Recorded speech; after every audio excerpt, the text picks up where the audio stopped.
మార్పు. ఇది మార్పనేది చాలా సహజం. అది కంటిన్యూస్ అనేది మార్పు చెందుతూనే ఉండాలి ప్రపంచంలో ఏదైనా గానీ. లేకపోతే ఆగిపోయినట్టు అనే ఒకటి మనం అంటాం. అది అంటే డెవలప్‌మెంట్‌కి గానీ, దేనికి గూడా సూచన గాదు. అంటే టోటల్ మనం భూమి మీద జూషినా గానీ, టోటల్ ఎవల్యూషన్ అని మనం అన్నా, లేదా ఒకప్పుడున్న పర్వతాలు ఎరోజన్ ప్రక్రియల అయి మొత్తం ఒక బేసిన్‌లో మళ్ళా ఉల్టా నిండిపోయి, మళ్ళా ఇంకో అప్పుడు మళ్ళా బేసిన్‌లో ఉన్న మట్టి అంతా గూడా పర్వతాలుగా మళ్ళా ఉద్భవించడము. సో, ఇట్లా మార్పు అనేది రకరకాలైతుంటది. అయితే ఇక్కడ మెయిన్ ఏందనంటే చాలా మందికి ఒక రకమైన జీవితం అలవాటైతది. అంటే ఐయామ్ హ్యాపీ, ఒక కంటెంట్ అని మనం అంటాం. అంటే వాళ్ళున్న సిచ్యువేషన్‌ని యాజ్ ఇట్ ఈజ్ అప్రిషియేట్ చేసుకుంటా లైఫ్ లాంగ్ అదే సిచ్యువేషన్‌లో కంటిన్యూ కావడానికి ఇష్టపడతారు. ఇది ఫర్ ఎగ్జాంపుల్ మనము ఎక్కడన్నా ఒక ట్రైనింగ్ అవుతుంది అనుకుందాము 3 రోజులది. ఫస్ట్ డే ఒక వ్యక్తి ఎక్కడైతే కూర్చుంటాడో ఎన్నిసార్లు బయటికెళ్ళి మళ్ళా వచ్చినా అదే ప్లేస్ని వెతుక్కుంటాడు. అంటే ఆ పర్స్పెక్టివ్ ఏదైతే ఉంటుందో వాళ్ళకి అది చూడడము, వినడము అది నచ్చుతుంది అన్నట్టు. అది చేంజ్ కావాలని అనుకోరు. అంటే ఇంకో దగ్గర నేను కూర్చుంటే నాకు మంచిగా వినబడుతుంది లేదా మంచిగా చూడొచ్చు అనే ఆలోచన కూడా లేకుండా లైఫ్ లాంగ్ అక్కడనే వాళ్ళు నిజంగా కూడా కొన్ని వాళ్ళ ఒక జాబ్ కానీ ప్రొఫెషన్ కానీ సో అందులో స్ట్రక్ అయిపోతారు అన్నట్టు. అట్లనే ఒకటి మనకు ఇది బొద్దింకలు ఉంటాయి ఫర్ ఎగ్జాంపుల్. సో వాటిని మనము నాలాల్లో చూస్తాం. అరే ఇక్కడ ఎందుకున్నావు, నువ్వు మంచిగా వచ్చి అందరి లెక్క వెలుతురులో ఉండొచ్చు లేదా మంచి పర్యావరణంలో ఉండొచ్చు అని అంటే అది ఇష్టపడదు. దాని లైఫ్ అంతా కూడా నాలాలనే ఉంటుంది, దాని జీవితం కూడా అందులోనే కంప్లీట్ అవుతుంది. లైక్ ఇప్పుడు ఢిల్లీలో పొల్యూషన్ చూస్తున్నాం. ఆరోగ్యం పరంగా చూసిన వాళ్ళకు total even number of days, livelihood days last అంటే ఇల్ హెల్త్ మూలాన అవన్నీ కూడా చాలా ఎక్కువగానే, దాదాపుగా ఒక 9 సంవత్సరాలు వాళ్ళ జీవితంలో వాళ్ళు కోల్పోతున్నారు లైఫ్ స్పాన్లో ఈ పొల్యూషన్ మూలాన. అయినా కానీ ఆ ప్లేస్ నుంచి వాళ్ళు ఇంకో ప్లేస్కి వెళ్ళండి అంటే లేదా ఇంకో సిటీకి వెళ్దామనే ఆలోచన తక్కువగా ఉంటుంది. అంటే ఇక్కడ మనం ఇంకో ప్రపంచాన్ని చూడడము లేదా మనం ఏమేం చేయొచ్చు మన జీవితంలో అనేది కూడా ఒక ఆలోచన కూడా కోల్పోతారు అన్నట్టు. అంటే మార్పు చెందాలనుకున్న వాళ్ళకు అవకాశాలు ఎక్కువగా ఉంటాయి. అయితే ఇలా మనము అర్త్ లీడర్షిప్ ఇలా అన్నప్పుడు ఈ యొక్క మార్పుల్ని మనము నిరంతరంగా అంటే ఇది పార్ట్ ఆఫ్ లైఫ్ అని అనుకొని కొత్త పాసిబిలిటీస్ని మనం ఎక్స్ప్లోర్ చేసుకుంటా కొత్త ఆలోచనలతోటి ముందడుకోవడం అనేది కూడా చాలా ముఖ్యం అన్నట్టు. సో ఇది లీడర్షిప్కి ఉండాల్సిన లక్షణాలు. లేకపోతే ఒక డెవలప్మెంట్ పర్స్పెక్టివ్ కానీ డెవలప్మెంట్ ప్రోగ్రామ్స్ కానీ అది రన్ అవుతున్నాయి కదా లెటస్ కంటిన్యూ అనేది కాదు. దాంట్లో ఉన్న ప్లస్ మైనస్ ఆలోచన చేయాలి. తర్వాత ఫ్యూచర్ రిలేటెడ్ ఆలోచన చేసి మార్పు అనేది తేవాలి. జీవితం, చాలా మందికి జీవితం అంటే ఇదేదో పెద్ద ఇది అనుకుంటారు, అంటే చాలా క్లిష్టమైనది అని అనుకుంటారు. కానీ ఇది చాలా సింపుల్ యాక్చువల్గా మనం ఆలోచన చేస్తే. ఎందుకంటే మనము తెచ్చింది ఏం లేదు, కట్టుకోబోయేది ఏం లేదు అనేది ఒకటి ఉంటుంది. ఇన్ బిట్వీనే జీవితం. అట్లనే మనం ఏం చేస్తాం ఈ భూమి మీద పుట్టినందుకు అనే దానికి ఒకవేళ మనం ఈ రోజే ఆఖరి రోజు అని అనుకుంటే, ఫర్ ఎగ్జాంపుల్ కొంతమంది ఆఖరి రోజు అంటే చనిపోవడం అని కాదు కానీ బట్ ఫర్ ఎగ్జాంపుల్ ఫారెన్ వెళ్తున్నారు అంటే అక్కడనే సెటిల్ కావడానికి వాళ్ళు వెళ్తున్నారు. అంటే ఆ వెళ్ళే ముందు ఒక 1 month కానీ 6 months నుంచి ఏదైతే వాళ్ళు కంప్లీట్గా అందరికి అప్పచెప్పడం కానీ క్లోజ్ చేయడం కానీ ఈవెన్ రిలేటివ్స్ని కలవడం కానీ ఎట్లయితే చేస్తుంటారో ఈవెన్ వర్క్ కూడా ఎక్కువ చేస్తుంటారు. అట్లనే ఈవెన్ వాళ్ళు ఫ్లైట్ ఎక్కాలన్నా మధ్యరాత్రి 1-2 గంటలకు మబ్బులో కూడా ఎక్కాల్సిన పరిస్థితి ఉంటుంది. అయినా కానీ నిద్ర రాకుండా వాళ్ళు ఆ ఫ్లైట్ ఎక్కి మరీ పోతారు. అంటే ఎంత ఇంటెన్సివ్గా పనిచేస్తాం మనము. అట్లనే మనం కూడా ఈ భూమి మీద పర్మనెంట్ కాదు, ఏ రోజైనా మనం పోవచ్చు అన్నప్పుడు ప్రతిరోజు కూడా అదే ఇంటెన్సిటీ తోటి వర్క్ చేయాలి కదా మనము. అది అంటే నిరంతరంగా జీవితాన్ని మనం ఆస్వాదిస్తూ అండ్ కంటిన్యూస్గా మనము కాన్షియస్నెస్గా ఉండి సో దేనికైతే పర్పస్కి మనం వచ్చినామో ఆ పర్పస్ని అచీవ్ చేయడానికి కృషి చేయడము ఇన్ల లైఫ్ అనేది ఉంటుంది. సో ఇక్కడ ఇంకోటి ఏంటంటే తెలుసుకోవడము ఇది 3 చాలా ముఖ్యం. అంటే తెలుసుకోవడం అంటే తెలుసుకున్న దాని మీద ఇంకా తెలుసుకోవడం, దాని మీద ఇంకా తెలుసుకోవడం. అంటే జీవితం అనేది అది. There is no limit. For example నా చదువు అయిపోయింది, నాకు తెలుసు, నాకు డిగ్రీ వచ్చిందని ఉండదు. ఓ డాక్టర్ కూడా నిరంతరంగా వాళ్ళు నిత్య విద్యార్థులు అయితేనే పేషెంట్లను పర్ఫెక్ట్గా వాళ్ళు ట్రీట్మెంట్ ఇవ్వగలుగుతారు. సో అది మనకి ఎప్పుడు కూడా క్లోజ్ అనేది ఉండదు అన్నట్టు. అట్లనే జీవితంలో మనకు ఛాలెంజెస్ అనేది తప్పది, అది నిరంతరంగా ఉంటాయి. వాటిని అధిగమించుకుంటూ ముందడుకోవడమే జీవితం. ఇంకోటి, లైఫ్లో గోల్ అనేది లేకపోతే ఒక ఆశయం అనేది మనకు ఉండాలి. జీవిత ఆశయాలు ఉంటాయి, అందులో ఇంకా పెద్ద ఆశయం కూడా ఉంటుంది. సో దాన్ని అచీవ్ చేయడానికి నిరంతరంగా కృషి చేసుకుంటూ జీవించడమే జీవితం. మామూలుగా జీవితంలో మనము అంటే బ్రతుకున్న రోజులు ఎక్కువ మటుకు ఆయన అట్లా ఉంటాడు ఇట్లా ఉంటాడు అని ఎక్కువ నెగిటివ్ విషయాలు మనం డిస్కషన్ చేస్తుంటాం. కానీ చాలా మందికి చనిపోగానే ఈ వారెంత చెడ్డోళ్ళు అనే దానికంటే వాళ్ళ మంచి గుణాలను వెతుకుతారు. చాలామంది చనిపోయిన దగ్గర నేను వాళ్ళ మాటలలో వింటుంటే చాలా మంచోడు ఉండే అని అంటారు. మరి ఎవ్రీడే ఆ మాటలు జనరల్గా అనరు. అంటే ఎక్కువ మటుకు చనిపోయినాక కూడా చెడుని కొంచెం పక్కన పెట్టి మంచిని ఎక్కువ గుర్తిస్తారు. అయితే మనిషి ఏం చేస్తాడో ఎక్కువ మటుకు నిజంగా కూడా మంచి విషయాల కంటే కూడా ఇవన్నీ తెలుసుకునే విషయాలు కానీ వినడంలో కానీ ఇవన్నీ కూడా చెడుని ఎక్కువ కనబడుతుంటుంది వాళ్ళ లైఫ్లో. ఫర్ ఎగ్జాంపుల్ న్యూస్ పేపర్లో మనం చూస్తే ఎవరో మర్డర్ చేశారని, దొంగతనం అయిందని, ఒక ఆయన అప్పులు చేసి దేశం వదిలిపోయిండని, మోసం చేసిండని. సో ఈ న్యూసే దాదాపు 90% మీద ఉంటుంది. అందులో గుడ్ న్యూస్ ఏమో ఉంటుంది, కానీ ఎక్కువ మటుకు ఇలాంటి న్యూస్ మనం తెలుసుకుంటూనే ఉంటాం నిరంతరంగా. అయితే మంచి విషయాలు తెలుసుకొని ఇన్స్పైర్ కావడము చాలా గొప్ప విషయము. చెడ్డవి ఎందుకు తెలుసుకుంటామని అంటే మనం ఆ చెడు చెయ్యొద్దని. కానీ చాలా మందికి ఇదేంటంటే చెడుతోటి ఒక సాటిస్ఫాక్షన్ కూడా వస్తున్నది. ఇంతమంది అలాంటి పనులు చేసినప్పుడు నేను చేస్తే తప్పు లేదు అనే లాజిక్లో ఉల్టా దాన్ని వాళ్ళు డిఫెండ్ చేయడానికి వాడుతున్నారు. సో కాబట్టి మనము ఆ ఒక నెగిటివిటీలు ఉంటే మనం కూడా తెలుసో తెలియకనో అలాంటి వ్యక్తులు మనం తయారవుతాం. కానీ ఇక్కడ మనం ఎక్కువ మటుకు చేయాల్సింది మంచి తెలుసుకోవాలి, మంచి పంచాలి, వాటి గురించి చర్చించాలి. అట్లనే ఇది మనము టూ మచ్ అని అంటాం. అంటే అతి అనేది ఏదైనా సరే అది టూ బ్యాడ్. ఫర్ ఎగ్జాంపుల్ ఓ పాట ఉన్నది, వినబుద్ధి అయింది, ఆ రోజుల తరబడి అదే విన్నా కానీ అది యూజ్ లేదు మనకు, ఆ టైం వేస్ట్ కూడా. ఓకే అది మంచిది, కొంచెం వింటాం. కానీ 24 గంటలు అదే వినడము, ఏడవైనా మనకు మైండ్లో ఆ పాటనే తిరగడము, ఇట్లా అయితే కూడా అది నెగిటివ్ అన్నట్టు. అట్లే మనం తినేది కూడా అట్లా ఉంటుంది. అతిగా తింటే అది మంచిది కాదు. అతిగా మాట్లాడితే కూడా మన మీద మంచి ఇంప్రెషన్ ఉండదు. అంటే ఒక లెవెల్లో మనం ఉంటేనే మంచి అనేది ఉంటుంది. కానీ అట్లనే మళ్ళా మనం తినకపోతే కూడా అనారోగ్యం అవుతాము. ఎక్కువ మాట్లాడకపోతే అరే ఆయన మనిషి ఏం మాట్లాడాలని అంటారు. సో అందుకే మనము మధ్యస్థంగా అనేది అలవాటు చేసుకోవాలి. ఎవరన్నా ఓ స్టేజ్ మీద మాట్లాడని మనకు అవకాశం ఇస్తారు, మనం ఇక ఫుల్ మైక్ బట్టి అందరిని ఆలోచన చేయకుండా ఆయనకు చూడ 5 నిమిషాలు టైం ఇస్తే 1 గంట మాట్లాడిండు అని అంటారు. యాక్చువల్గా ఆయన ఇతరుల అవకాశాలను ఆయన గుంజుకుంటున్నట్టు. అది చాలా పెద్ద తప్పు. వాళ్ళకి ఆ సెన్స్ కూడా ఉండదు. సరే నువ్వు ఆడ నిలబడ్డావు, నీ ముందటోళ్ళే మొత్తం టైం తీసుకొని నీకు అవకాశం లేదు, నువ్వు ఇప్పుడు మాట్లాడేది అని అన్నారు అనుకో, అప్పుడు నీకెట్లా ఫీలింగ్ ఉంటుంది?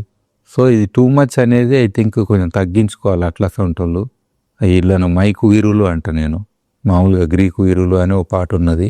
ఈ మైకు వీరులు అనేది మైక్ వదలరు, అది కూడా చాలా తప్పు. అట్లా ఉంటుంది. చెప్పేది ఉంటే యూట్యూబ్లో చెప్పు, 1000 మంది చూస్తారు. సో డైరెక్ట్ ఇండైరెక్ట్గా నువ్వు రీచ్ కావాల్సిన వాళ్ళకి రీచ్ అవుతావు. ఆడ లైక్లు కమెంట్లతో నీకు తెలుస్తుంది నువ్వు ఏం చెప్పినావు. ఇక దొరికిన వాళ్ళని ఒక రూమ్ లేచి దంచడం అంటారు దీన్ని. అంటే నువ్వు పట్టుకొచ్చినావు, ఎవరో పట్టుకొచ్చారు, ఆడు ఉన్నారు, ఇక నేను దంచుతూనే ఉంటా వాళ్ళను.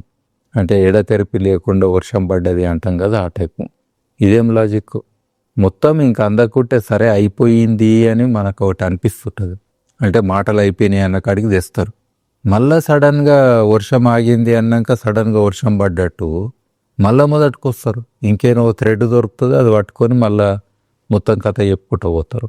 అలా నింటకేంచి ఎవరన్నా వచ్చి ఇట్లా అంటుంటే కూడా అటు చూడరు, దంచుతూనే ఉంటారు. ఇంకా గురుమాయించేటోళ్ళు కూడా ఉన్నారు కొంతమంది. నన్ను ఎందుకు పిలిచినావు అని కూడా అనేటోళ్ళు ఉన్నారు. ఇంకొంతమంది ఏం పోని పోని అంటారు. వాళ్ళు పోని అంటారు కానీ ఇక్కడ వీళ్ళు బలవుతారు అయినటోళ్ళు. వీళ్ళ యాటిట్యూడ్ మూలాన, వీళ్ళు నేను అనే ఒక ఇగో మూలాన ఇతరులు అయితే బలి కావద్దు కదా. ఒక్కోసారి ఆ ప్రోగ్రామ్ సంబంధం లేని అంశాలు అన్నీ మాట్లాడతారు దునియాలో. అవి బాగానే ఉంటాయి, వినేటోళ్ళకి కూడా ఎంజాయ్ చేస్తారు. కానీ నిజంగా మనం ఏ ప్రోగ్రాంకి వచ్చినామో వాళ్ళు మనల్ని ఎందుకు పిలిచారు దాన్ని జస్టిఫై చేయాలి కదా. నాకు ఓ పాట వస్తుంది, బాగా పాడగలుగుతా, నా పాటనే వాడతారా ఎప్పటికీగా? అట్లా కాదు కదా. అట్లనే ఆటోబయోగ్రఫీలు కూడా మానుకోవాలి. నీ జీవితం అనేది పక్కన పెట్టు. నీ జీవితంలో ఇతరులకు నువ్వు ఏమిస్తావు అనేది ముఖ్యం. అందరు నీ లెక్కైతే కాలేరు కదా, నీ ఆటోబయోగ్రఫీలు కాపీ చేయలేరు కదా. అందుకే అక్కడ కూడా మనము తగ్గించుకోవాలి. అట్లనే ఎవరన్నా అనుకున్నారు అనుకో, నేను టైం వేస్ట్ చేస్తున్న నా జీవితంలో అంటే ఆ టైంలో డెఫినెట్గా మనం చేంజ్ అనేది కంపల్సరీ, మార్పు అనేది తెచ్చుకోవాలి ఏదో ఒకటి. ఎందుకనే టైం వేస్ట్ చేస్తున్న లెవెల్లో మనము వెళ్ళామని అంటే మీకే తెలుసు అన్నట్టు, మీ అంతరాత్మకు తెలుసు what you are doing is not the right thing అని. కొంతమంది గవర్నమెంట్ జాబ్లో ఉంటారు, ఆ పోస్ట్ ఆఫీస్లో ఒక్కోసారి చూస్తే నాకు అనిపిస్తుంది కొంతమంది ఇష్టం ఉన్నా లేకున్నా ఒక్కొక్క లెటర్ ఇట్లా తీస్తుంటారు, దాని మీద ఇట్లా స్టాంపులు గుద్దుతుంటారు, ముఖాలు చూస్తుంటారు, మళ్ళీ గుద్దుతుంటారు, ముఖాలు చూస్తుంటారు. ఒకవేళ నీకు నిజంగా అది పని ఇష్టం లేదు అనుకోండి, అంటే అది వదిలేసి ఇంకేమైనా పని చేసుకోవాలి కదా. జీవితాంతం ఆ పని చేస్తారు, రిటైర్ అయినాక కూడా అట్లనే చూస్తుంటారు శూన్యంలకు. అంటే ఒక జీవితం వేస్ట్ అయింది కదా. నీ ఆశయం ఏందో నువ్వు ఆలోచన చేస్తే కూడా బాగానే ఉంటుండే. మన జీవితము తర్వాత సమయము ఇది చాలా లిమిటెడ్గా ఉంటాయి. అయితే ఇవన్నీ కూడా మనము అర్థం చేసుకోనీకే ఒక్కోసారి చాలా మంది ట్రై చేస్తుంటారు. నువ్వు నాకు అర్థం కావంటారు, నువ్వు నన్ను అర్థం చేసుకోలే అంటారు, నీకేం అర్థమైంది నా గురించి అంటారు. ఈ దాంట్లోనే పెద్ద కొట్లాట ఉంటుంది. ఇన్నేళ్ళైనా నువ్వు నన్ను అర్థం చేసుకోలే అంటారు. నేనంట నువ్వు ఒక బండి కొన్నావు, కారు ఫర్ ఎగ్జాంపుల్. ఆ కార్లో ఉన్న ప్రతి ఒక్కటి నట్టు, బోల్టు, స్క్రూ, ఇంజను అన్నీ అర్థం చేసుకున్నాము మనం. దాన్ని ఇప్పదీసి చూసినాం అనడన్నా. దాన్ని అంటే నడుపుతున్నాం మనం, కానీ అన్నీ చూడాల్సిన అవకాశం లేదు మనకు. టైం ఉంటే చూస్తాం, అది ఎప్పుడన్నా మెకానిక్ ఓపెన్ చేస్తే దగ్గరలో చూస్తాం. ఎంత అర్థం చేసుకున్నా ఒక లిమిట్ వరకే అర్థం చేసుకుంటాం. అట్లే మన శరీరంలో ఉన్న భాగాలను ఎక్కడేమవుతుంది ఇవన్నీ కూడా మనకేం తెలియదు. ఎక్స్రేలు, ఈసీజీలు, స్కానింగ్లు ఇవన్నీ తీసి ఏదో కొంచెం అర్థమవుతుంది. అప్పుడు కూడా కంప్లీట్గా అర్థం కాదు యాక్చువల్గా మన బాడీ ఏ రకంగా మనము అనేది ఉన్నాం అనేది. అయినా మన జీవితాన్ని మనము నడిపిస్తుంటాం. సో అట్లనే కొన్ని విషయాలు మనకు తెలియని పక్కన పెట్టి ఎంజాయ్ చేయాలి, కంటిన్యూ చేయాలి. లైక్ డ్రైవింగ్ యువర్ వెహికల్ అంటాం కదా. నువ్వు వెహికల్ నడుపుతున్నావు, ఎంజాయ్ చేయి. కానీ అన్నీ తెలుసుకోవాల్సిన అవసరం లేదు, అంత టైం నీకు లేదు. ఇది కూడా చాలా ఇంపార్టెంట్. అట్లనే ముందు కానీ తర్వాత కానీ ఏమీ లేదు. ఫర్ ఎగ్జాంపుల్ ఈ ప్రపంచం కూడా మనము స్పేస్ అండ్ మ్యాటర్ ఈ రెండు అనుకుంటే అందులో ఎనర్జీ అని ఒకటి ఉంటుంది ఇన్ బిట్వీన్. అంటే అటు శూన్యం ఉంటుంది లేదా ఇటు మ్యాటర్ ఉంటుంది. ఇన్ బిట్వీన్ ఒక కన్వర్షన్ మనకు ఫ్యాక్టరు ఎనర్జీ. సో అట్లనే జీవితం కూడా అంతే, ముందేమి లేదు తర్వాత ఏమి లేదు, ఈ మధ్యన ఉన్నది జీవితం. అయితే ప్రతి క్షణాన్ని కూడా ఏ వ్యక్తి అయినా కూడా వాల్యూ ఇవ్వాలనుకుంటే, వాల్యూ అంటే ఏం లేదు. ఫర్ ఎగ్జాంపుల్ పొద్దున్న దాకా ఒక ఆయన బయటికి పోతాడు, సాయంత్రం ఇంటికి వస్తాడు. ఇంట్లో వాళ్ళ అమ్మనో ఎవరో ఒకరు అడుగుతారు ఫర్ ఎగ్జాంపుల్, ఏం చేసినావు అని అంటే చెప్పనీకి ఏం లేదు అనుకుందాం. పోయినా వచ్చినా అంటే అది ఏముండదు. కానీ ఏ రకంగా నువ్వు ఇతరులకు వాల్యూ క్రియేట్ చేసినావు, సో ఆ వాల్యూ తోటి నీ జీవితం ఉంటుంది. సో అట్లా విలువలు క్రియేట్ చేసిన వాళ్ళే ఈ ప్రపంచానికి కూడా మంచి అనేది చేయగలుగుతారు.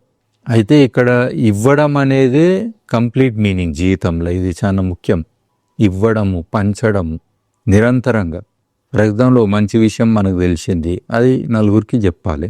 అది కంటిన్యూస్గా మనం చేయాలి.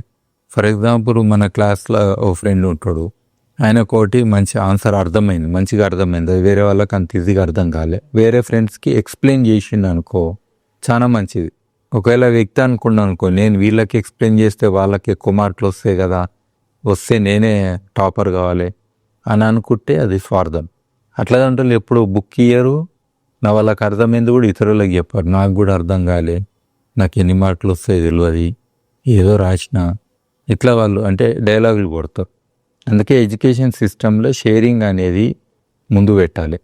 దానికి కూడా విడిగా మార్కులు ఇవ్వాలి.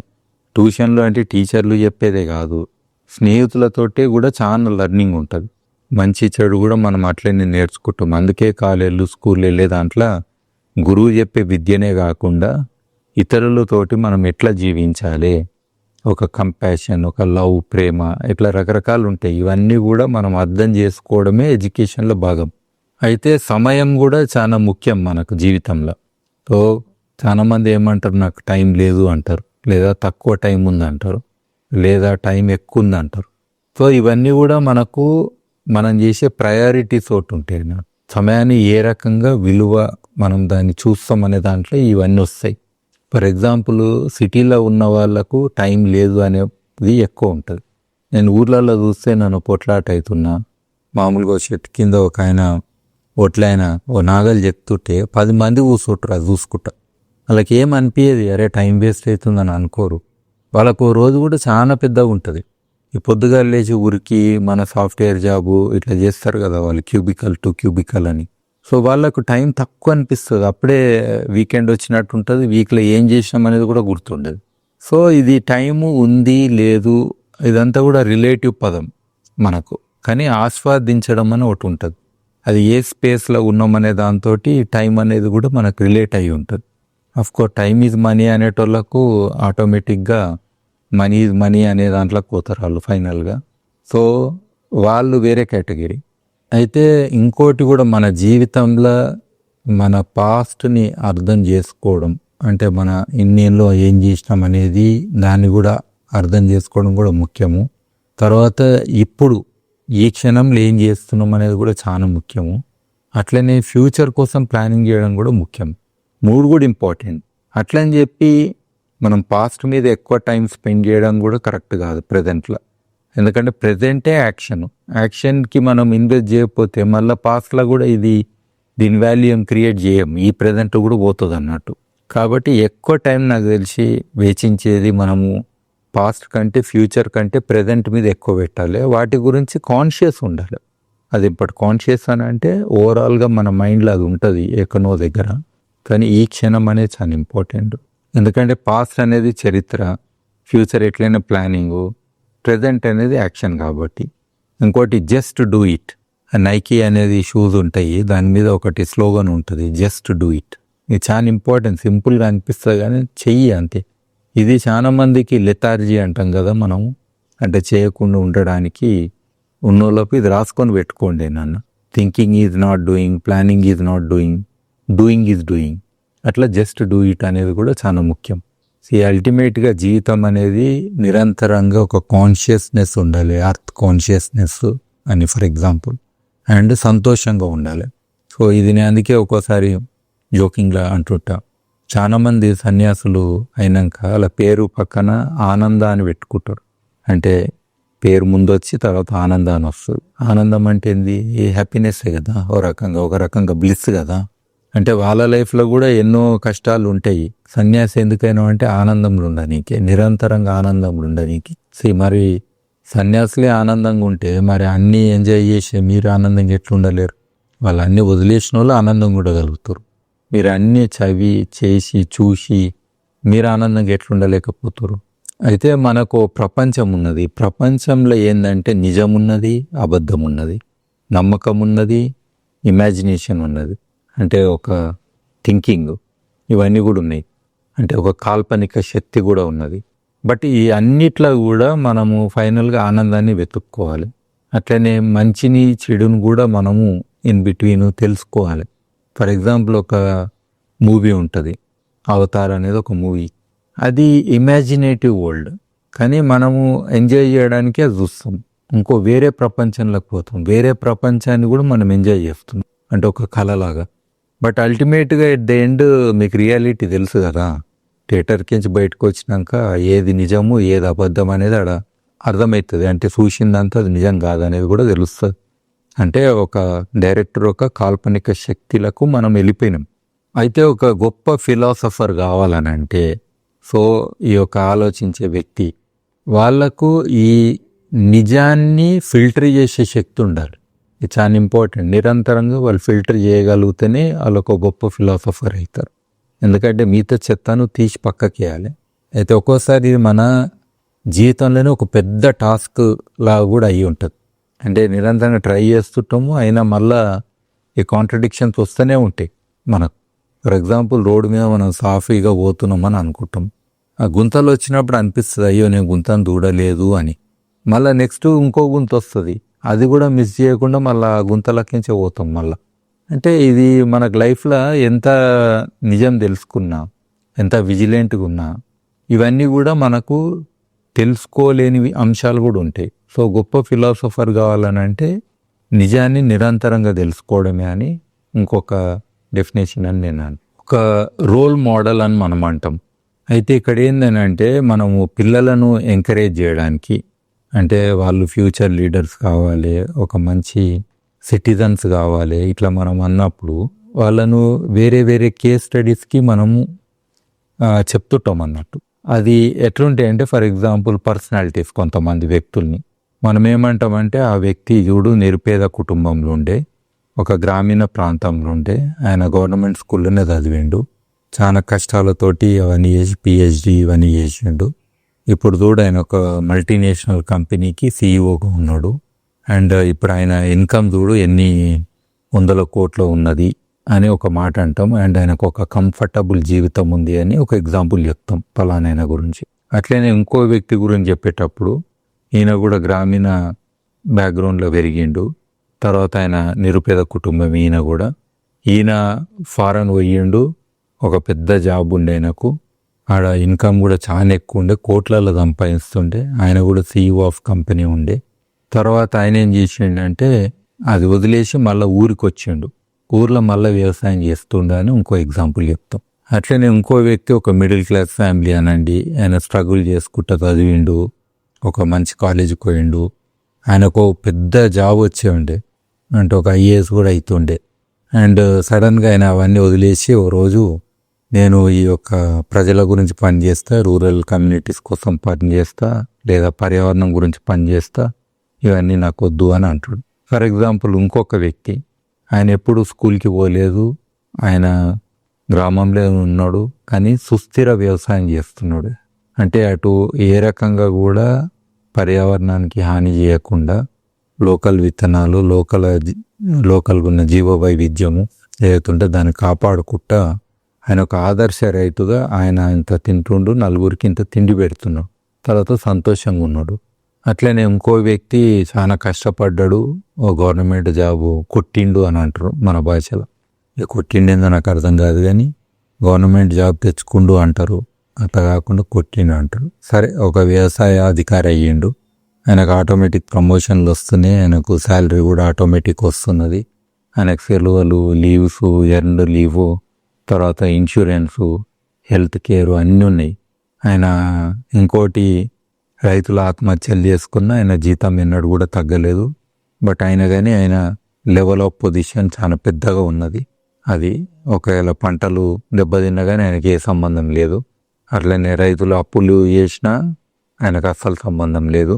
అండ్ భూమి కూడా క్షీణించింది, అండ్ రైతులు కూడా వాళ్ళు వలసలు కూడా వెళ్ళిరు. బట్ ఆయన కూడా ఒక మంచి అగ్రికల్చర్, అంటే ఆయన చూడు పెద్ద అగ్రికల్చర్ ఆఫీసర్ అని అంటారు. అయితే ఇందులో ఎవరు గొప్ప అనేది పాయింట్. అన్ని ఎగ్జాంపుల్ మన దగ్గర ఉంటాయి. ఇది పిల్లల ముందట మనం చెప్పినాం అనుకుందాం. సో ఇది పెద్ద, ఇంకోసారి కూడా నాకు ఇట్లనే ఒక ఆయన సీఈఓ అయ్యిండు మల్టీనేషనల్ కంపెనీకి. నన్ను ఇంటర్వ్యూ చేస్తారు సండే మ్యాగజైన్లో రాయడానికి. నీ అభిప్రాయం ఏంది అని అంటే, నేనన్నా ఆయన సీఈఓ గానికే కంపెనీకి కనీసం ఒక 15 ఏళ్ళు కష్టపడ్డాడు, విదేశాలలో ఉండేటోళ్ళకి నమస్తే అని వాళ్ళకి చెప్పుకుంటూ పోయిండు, ఒక్కొక్క అడుగు వేసుకుంటూ ఫైనల్గా సీఈఓ అయ్యిండు. నేనన్నా ఒకవేళ ఆయన ఇక్కడనే ఉండి ఈయన్నే ఆ కంపెనీ, అలాంటి కంపెనీ పెట్టుంటే మొదటి రోజే సీఈఓ అవుతుండే కదా అని అన్నా. అంటే కొంతమందికి ఇది ఇల్లాజికల్ అనిపిస్తుంది. లేదు, ఆయన తోడు విదేశాలలో పోయి విదేశాలకు సేవ చేస్తుండు కాబట్టి మనోడు ఇంకా గొప్పోడు అని అంటారు ఉల్టా. ఎక్కడ చేస్తేంది, నాకు అందరు సమానం కానీ, బట్ ఈ రిలేటివ్ ఏదైతే ఉన్నదో, ఎక్కడనో అమెరికాలో యాక్సిడెంట్ అయ్యి చనిపోతే కూడా మనకు పెద్దగా వేస్తాం పేపర్లో, ఓ తెలుగైనా అక్కడ పోయి చనిపోయిండు అని. అదే దేశం కోసం పోరాడి చనిపోయిండు అయ్యింది. అట్లా చూస్తే మనం ఇక్కడ 100 మంది 1000 మంది చనిపోతారు రోజు. వాళ్ళ గురించి అంత స్పెషల్గా రాయం. ఏదో బతకనీక పోయారు, మంచిగా బతుకుదామని పోయారు, ఎక్కువ సంపాదిద్దామని పోయారు, రాస్తే గీస్తే అక్కడ పేపర్ వాళ్ళు రాయాలి. అరే చూడు ఆయన దేశాన్ని వదిలేసి మన దగ్గరకు వచ్చి పాపం రోడ్డు మీద యాక్సిడెంట్లో చనిపోయిండు అని చెప్పి వాళ్ళు బాధపడుకుంటా వాళ్ళు రాయాలి, కానీ మనం రాసేది ఏముంటుంది ఆడ. అందుకే ఈ మోడల్స్ ఏవైతే పిల్లల ముందు మనం పెడతామో చాలా మటుకు ఇల్లాజికల్. అల్టిమేట్గా పిల్లలకు వాళ్ళ చాయిస్ ఇవ్వాలి. అన్నీ మంచియే, నువ్వు మంచి పని చెయ్యి. ఒక రైతులాగా నువ్వు పండించినా గొప్పోడివి. చదువు అనేది ఓకే, చదివినంత మాత్రాన మంచివాళ్ళు అంటే మరి ఏ గవర్నమెంట్ ఆఫీస్లో కూడా కరప్షన్ ఉండొద్దు. ఎందుకంటే అందరూ బాగా చదివిన వాళ్ళే కదా. ఆ జాబ్ రావాలంటే కూడా హయ్యెస్ట్ మార్కులు వచ్చిన వాళ్ళే. అంటే విద్యకు వాళ్ళకున్న ఈ కరప్షన్ కానీ ఈ చెడ్డ గుణాలకు కానీ ఏ సంబంధం లేదు అనేది కూడా పాయింట్ కదా. ఒక మంచి మనిషిగా జీవించు అంటే చాయిస్ ఈజ్ యువర్స్ అని మనకు పిల్లలకు చెప్పడం ముఖ్యం కావాలి. సో అందుకే మోడల్స్ అని స్పెషల్గా నేను ఎప్పుడు కూడా అందుకే అనా, ఏది చెప్పినా కానీ ఓకే అంటాం, దాన్ని హైగా చూడాల్సిన అవసరం లేదు. ఇంకొంతమంది పిల్లలకు చెప్తుంటారు, అరే నువ్వు బాగా చదువు, పెద్దగా అయినాక నువ్వు పోతావు కదా బయటికి పోయి బాగా సంపాదించి ఒక ఎర్ర కారు వేసుకొని నువ్వు ఊర్లోకి వస్తే, పెద్ద కారు వేసుకొని నీ గల్లీలో కూడా పట్టదు, నువ్వు హారన్లు కొడుతుంటే సో నీ ఊరోళ్ళంతా నేను చూస్తుంటారు. ఆ రోజు నువ్వు కాలర్ ఎగిరి అంటే ఇదేంటి నువ్వు వీళ్ళ మీద ఏమైనా పగ తీర్చుకోనికే చదివినావా? వాళ్ళు కూడా నీ ఊరోళ్ళే, వాళ్ళు కూడా నీ అన్నదమ్ములు, వాళ్ళు కూడా నీ రిలేషనే, అందరు కూడా ప్రతి ఒక్కరు కూడా. వాళ్ళ ముందర నువ్వు చూపెట్టేది ఏముంటుంది? నువ్వు ఈ వనరుల ఆధారంగా జీవించలేక ఏనో బతకనిక పోయినావు. మీతోళ్ళు ఈ వనరులలో కూడా జీవించగలుగుతారు, అదే మినిమలిస్ట్గా.